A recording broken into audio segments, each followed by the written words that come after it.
ईमानदार लकड़हारा। एक दफा का जिक्र है। एक लकड़हारा था जिसका नाम सलीम था।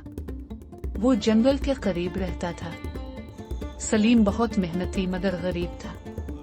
हर रोज वो जंगल में जाकर लकड़ियां काटता और उन्हें बाजार में बेचकर अपने खानदान के लिए पैसे कमाता।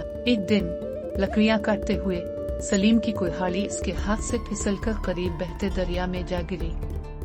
सलीम ने अपनी कुल्हाड़ी को तलाश करने की कोशिश की, मगर दरिया बहुत गहरा था और वो इसे तलाश न कर सका। सलीम दरिया के किनारे बैठकर अफसोस करने लगा, क्योंकि वो नई कुल्हाड़ी खरीदने के काबिल नहीं था। अचानक दरिया का पानी चमकने लगा और एक जादुई पे जाहिर हुई। लकड़हारे, तुम क्यों उदास हो?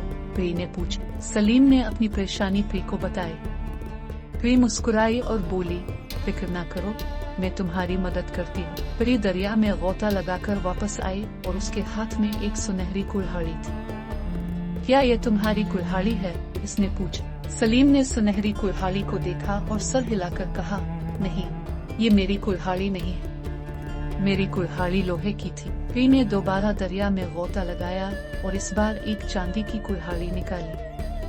क्या ये तुम्हारी कुल्हाड़ी है? इसने फिर पूछा। सलीम ने फिर सर हिला दिया, नहीं, ये भी मेरी कुल्हाड़ी नहीं है। आखिर में पी ने तीसरी बार दरिया में गोता लगाया और एक आम लोहे की कुल्हाड़ी निकाली। क्या ये तुम्हारी कुल्हाड़ी है? सलीम खुश होकर बोला, हाँ, ये मेरी कुल्हाड़ी है। पी सलीम की ईमानदारी से बहुत मुतासिर हुई और उसे इनाम के तौर पर तीनों कुल्हाड़ियां सुनहरी, चांदी और लोहे की दे दे। सलीम ने पी का शुक्रिया अदा किया और खुशी खुशी घर लौट आया। इस दिन के बाद सलीम की ईमानदारी की कहानी गांव भर में मशहूर हो गई और सब लोग उसकी इज्जत करने लगे। ये कहानी बच्चों को ईमानदारी और सच बोलने की अहमियत सिखाने के लिए बेहतरीन है। क्या आप मजीद कहानी सुनना चाहते हैं?